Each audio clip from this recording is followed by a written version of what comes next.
It's time to revisit the refresh. If we haven't met before, my name is Natasha. I'm a designer and an artist here on YouTube, and I'm really happy you're here. 4 months ago, I decided to set out on a journey to refresh my wardrobe. I was especially looking to add more color and add more fun just generally. Now that the seasons are changing, I think it's time to see how far I got. Because if you're in the northern hemisphere like me, it's starting to become winter, and then my goals are probably going to change. Later, I'm also going to show you what I'm working on right now and see if I can finish some of that this video. Ta-da! These are the pieces I've made over the last 4 months, following my kind of idea of a refresh. Now, I'm still a beginner sewer, or maybe confident or advanced beginner, so none of these pieces are perfect. But I am a pretty advanced knitter, and I haven't shown any of that before on here, but I will change that today. Let's start with the pants, shall we?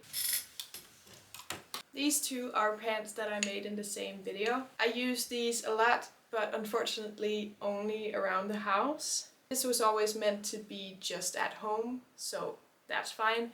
These I thought I would wear outside. I've done that twice over the last 4 months. Unfortunately, I haven't really been able to figure out a way to match it with my wardrobe without it looking like pajamas. These are both the coat trousers by Lauder Judy patterns. This is my toile. It's made in cotton, unbleached cotton that I dyed. And this is some kind of canvas repurposed from sofa cushions. These I wear all the time, if not every day, one of these. That's why I've also just bought fabric to make a new pair in a more seasonably accurate color. Big recommendation. I've also made a video about making these pants that you can watch if you would like to see the process. Next, we've got shirts. This is more of an upcycle. This shirt I already had in my closet, and I've embroidered different designs on it just to spice it up a little bit. This is the Gilbert top by who? This is the Gilbert top by Helen's Closet. I sewed this from a tablecloth from the thrift store, so it has these cute embroideries that are actually kind of see-through. I didn't have enough fabric for the sleeves and the collar, so that is a little bit of another fabric, but you almost can't notice it when you wear it. I haven't gotten as much wear out of this as I hoped, but I'll keep it in my closet because I think I will in the future. Next is this experiment of a top made from the Gilbert top, but without the collar, with ties instead, and matching shorts. I did wear this once on vacation. It was very comfortable, but there was something about it that just made me feel like a man at a pool party in the 50s or something. So I'm not really gravitating towards it anymore. I'll put it away in storage over the winter, and I'll see how I feel next summer. This is a self-drafted long sleeve t-shirt from a vintage fabric. It's a really nice basic, but has these cute stripes that make it stand out. Now we're getting to the knits. This is the Aura top by Rose Knitwear. I made it exclusively from mohair scraps. It has this beautiful see-through sheer effect, so you kind of do have to wear something underneath. I think the colors are maybe a little bit too dark for me, but maybe it'll be perfect for winter when I gravitate toward darker colors anyway. Last but not least, another Rose Knitwear design. This is the Eden top, which was really a labor of love because all of these flower pattern was kind of fiddly to work with. It is really cute. I've worn it on vacation as well. It is airy, so it's perfect for summer. That's why I'm also going to pack this away for next season. Now, there are a few other things that I'd like to show you that are not a part of this refresh because I made it for someone else. This is the Lauder vest by the Krea. It's made with a beautiful hand-dyed yarn that I've had for a long time. It's actually my friend's yarn, and I promised to make something with it, and this is what I made. The cables kind of disappear into the hand-dyed yarn, but I'm hoping when she puts it on, because it's going to be pretty tight, that the cables are going to be spread out. I'm really excited to see her wear this. I think she's going to really like it. This next piece is part of a craft exchange that I'm doing with a tattoo artist that I know, where I knit her something and then she makes me a tattoo. This is what I made. This time it's another aura top, but this time in more her color. She really loves earth tones. It is also very sheer, so I think she's gonna be really happy to use this as a layering piece.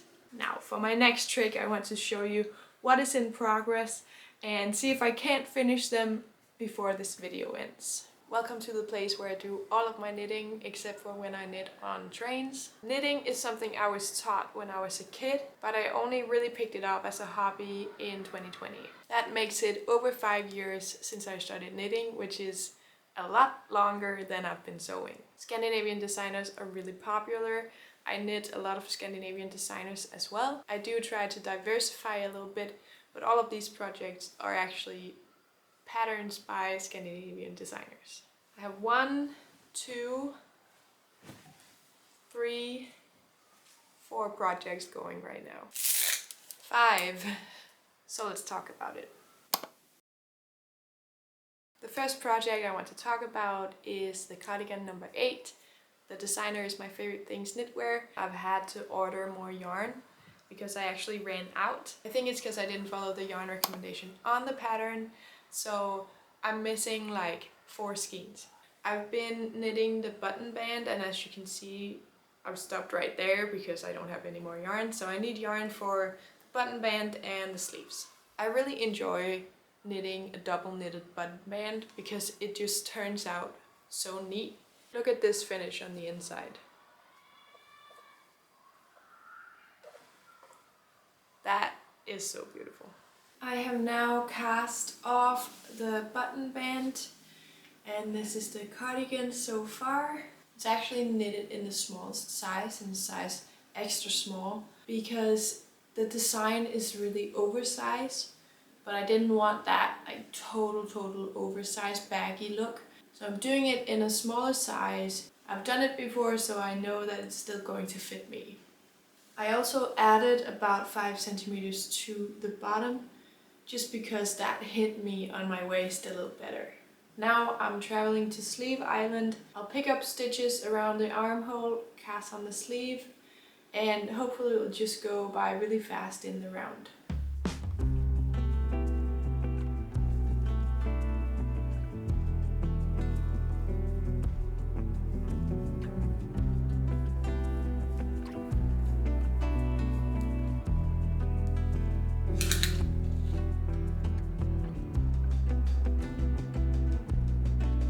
I'm almost done with the cardigan.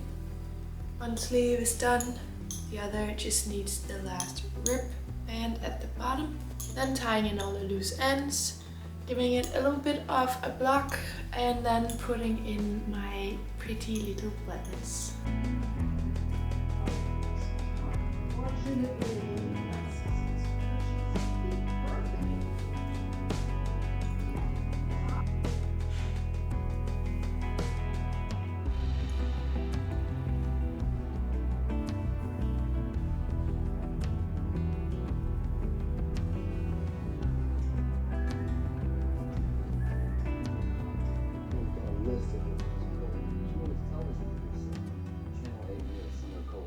All of the ends have been woven in, so now we can turn it to the right side and try it on. It still has a little bit of ease, which is good, but it is a little tighter than it would have been if I'd made the recommended size for my measurements. Now I always think it's really interesting to see a project before and after it has been blocked. So this is before, where the sleeves are tight and maybe a little bit short, but I'm thinking when I block it, all of these stitches are gonna relax a little bit and give me a little bit more length and width in the sleeve. I'm going to start by steam blocking the cardigan and see how much I can go from there. If that's not enough, I'll do the whole wet block of getting it all the way wet, but the drying process is like 4 or 5 days for that to dry. So we're going with the steam and see where that gets us. I'm doing it by laying out this exercise mat here on my table. Then I'm going to lay out the cardigan and pin it to the measurements that I'd like. And then I'm going to steam it and see all of these stitches kind of fall into place. It's always very satisfying. Especially here around the button band, it should be very evident that this kind of fold becomes flat and relaxed.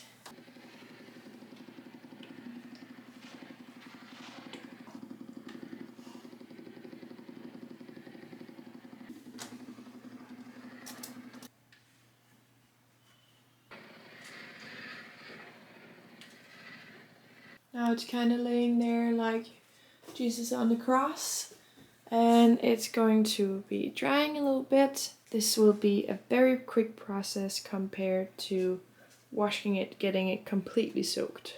While it's lying here to dry, I might as well see if I can space out the buttons a little bit compared to the buttonholes.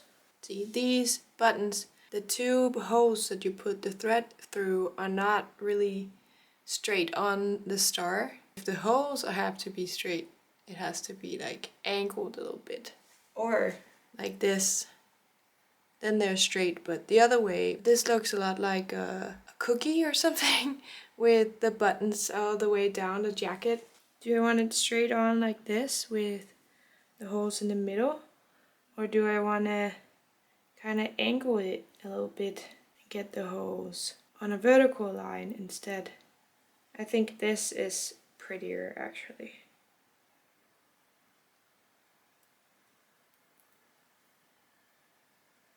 Now to sew in the buttons, I'm going to be using pieces of mohair thread, just like I would do normal buttons. The only exception is that I'm going to give the button a little bit of a lift off of the fabric, because if I sew it tightly against this fabric, there won't be enough space for the other button band to get in there. This is a mistake that I've done plenty of times when I've made cardigans. And if you skip this step, it just gives it a really warped look to the cardigan, and the buttons may not stay closed when there isn't space for the other button band to stay in there.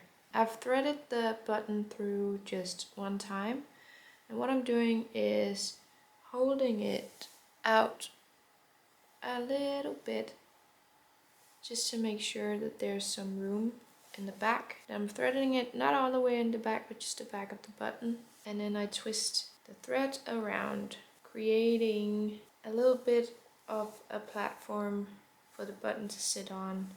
You can see it's secure there, but the button is not pulling down into the fabric. Now it's blocked and has buttons, so I can finally call this project done. The sleeve got a lot longer by blocking it, and it's just generally more relaxed. Still has a really nice length. I'm opting out of the pockets on the side. I really like this just clean look, and I wouldn't use a knit pocket anyway for something heavy like a phone, because it would just drag down. So this is where I'm going to end it, so let me know what you think of my new red cardigan.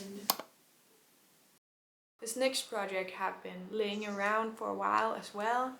It is an attempt at making the Lykke cardigan by Spektakelstrik in this hand-dyed mohair that I have. But I realized halfway through the sleeve that I won't have enough. So this is probably one of those projects that I will have to unravel, and I might just do the Lykke jumper instead of the cardigan, and then use a different kind of yarn for the neckband and the bottom of the sleeves, just to make sure that I have enough to actually complete it. This yarn has been unraveled so many times, and mohair really doesn't like that. This yarn is from Cowgirl Blues. It's a pretty expensive yarn that I bought a couple years ago, and I would just really like to actually have something made of this yarn so I can kind of justify my purchase. I won't be knitting the Lykke jumper from this in this video, but I will unravel it and then we'll see when I get to that project. Sorry.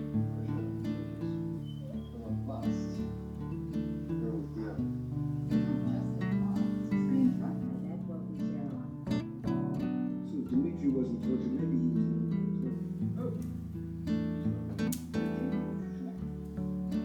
who The cardigan is unraveled. As you can see, I actually have quite a lot of yarn. I'm thinking that I could maybe self-draft something and then use my mohair brush to brush it out and give it this really fluffy look, because the yarn has already become really fluffy from unraveling it. So maybe just leaning into that, because I can't really take the fluff away. That will be a future project. Right now it's about trying to finish some, not start new ones. This is the stripe overload polo by Spektakelstrik. I'm kind of trying to hack it into becoming more of like a sailor sweater, where it has like a deep V at the bottom and the collar kind of goes out to the shoulders. And then you gather the stitches and then just do in the round all the way down. But I was struck by disaster in this project because look at this. My needle broke. So as soon as I get a new needle, I'll be back. I got a new pair of needles for this project. So now I'm going to transfer all of the stitches over to the new needles. And then I'm hoping to get a lot of knitting done over the weekend when I'm traveling.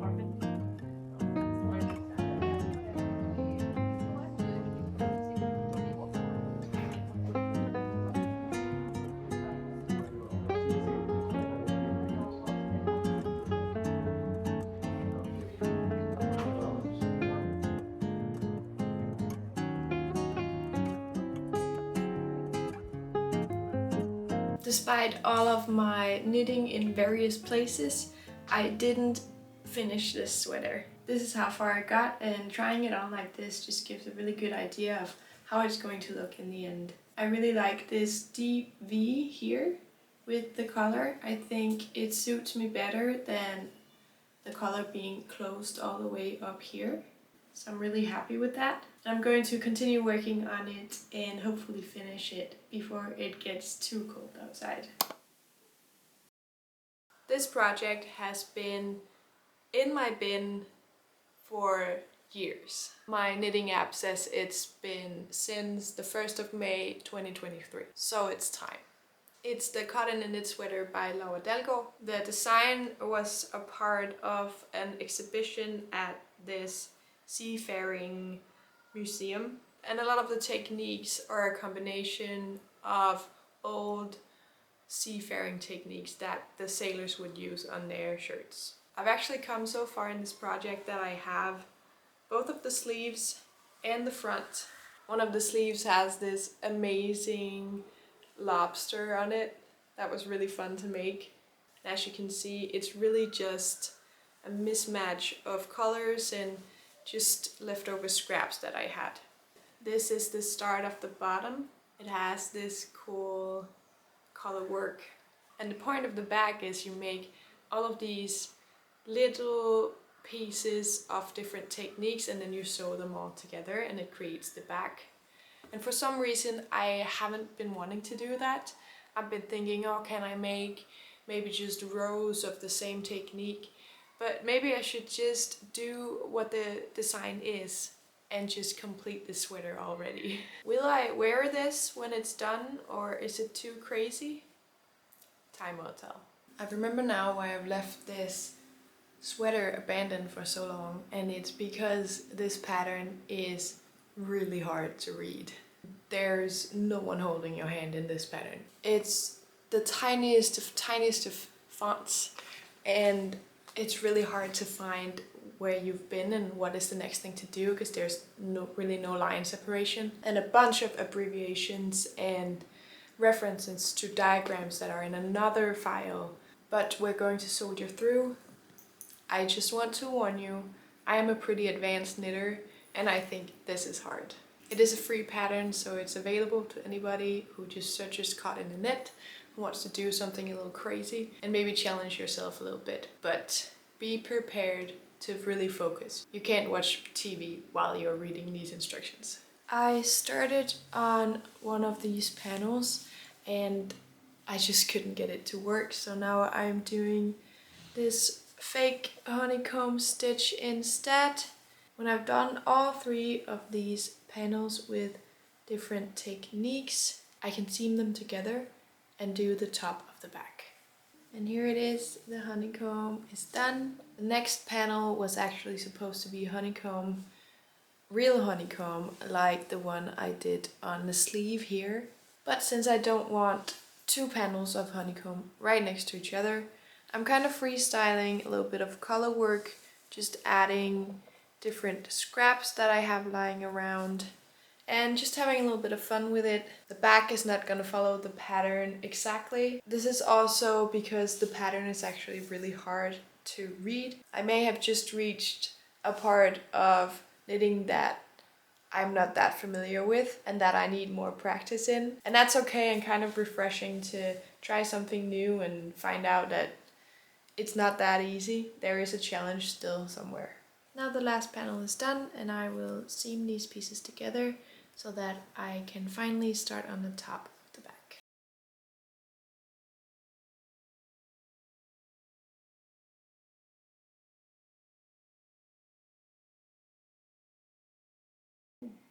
Just clicked, and it's probably.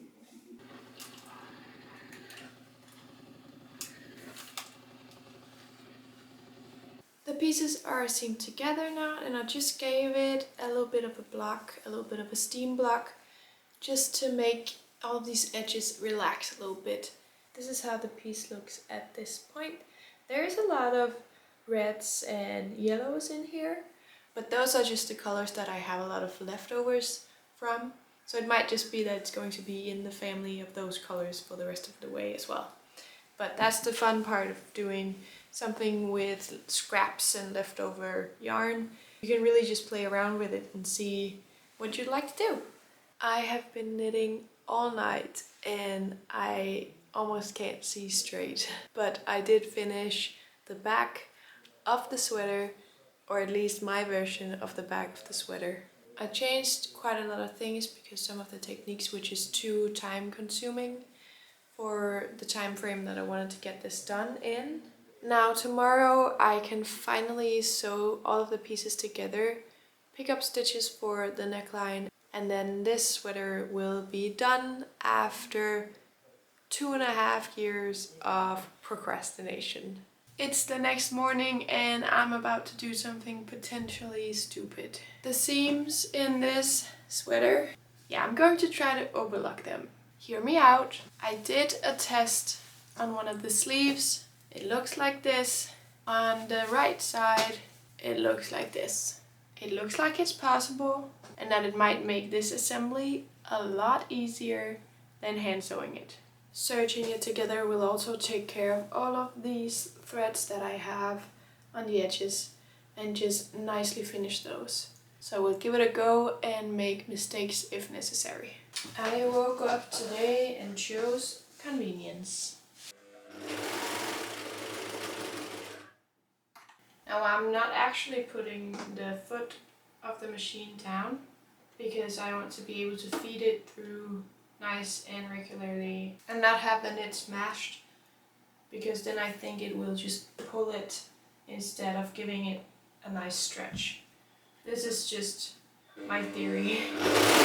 It does warp a little bit in the seam, but maybe I can take care of that with a little bit of steam. I'm going to try to continue and see where this goes.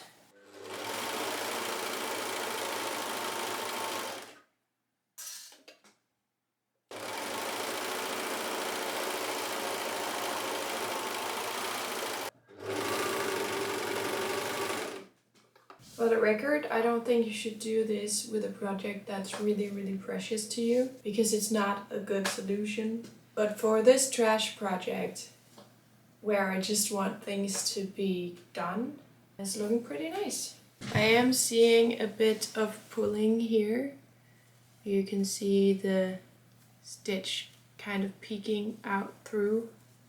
So I might have to go in and reinforce that, but the sleeve is in, it's assembled, and that is the goal. I am now going in reinforcing the sleeves because it was looking a little bit too sketchy, even for my taste. So I'm doing a very shoddy kind of stitch just over the line, just going in between each layer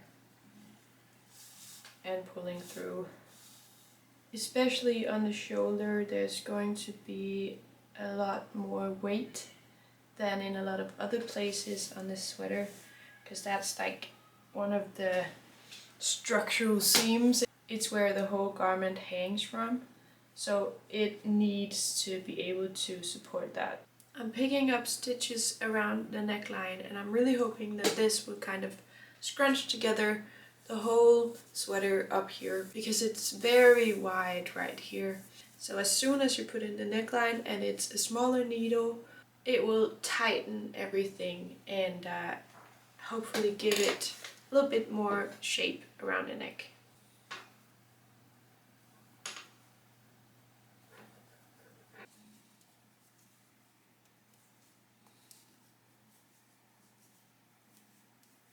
The neckband is done, and that concludes the work on this sweater. As I said before, it's quite crazy. A lot of things are going on.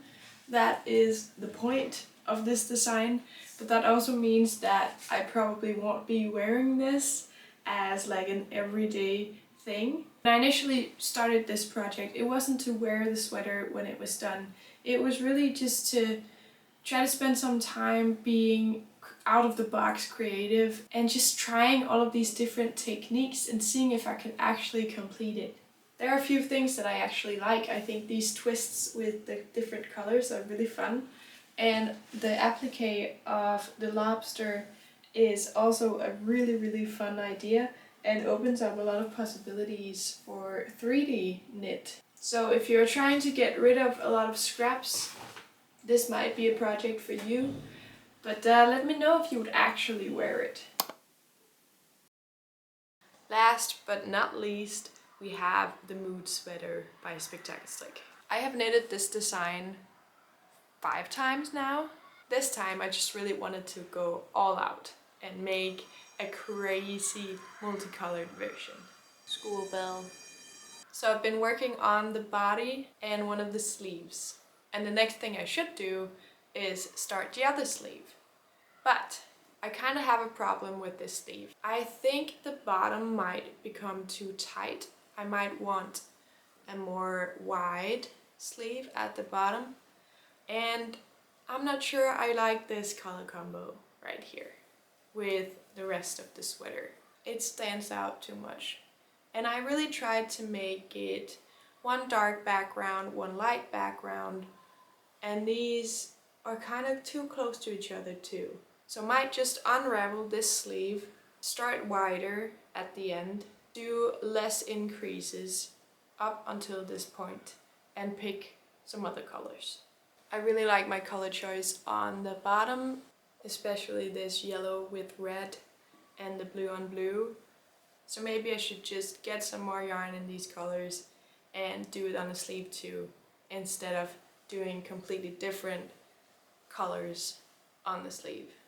The sleeve has been unraveled and I only have the body left, which means I can start over and try to make a sleeve that fits me a little bit better and that I believe will make a better knit for me, at least. If you are still here at the end, I want to say thank you for following along on this little roundup of what I've been making up until this point in the year, and indulging me while I show you what I've been working on and even finish a few things.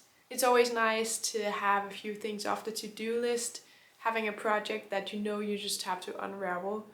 just lying around can actually be a stressor and make me feel like I have so many things that I need to do.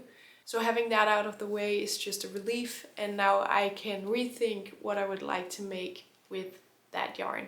I hope you have a project that you're really excited about, and if you want, please tell me how it's going. I would love to know. Okay, bye!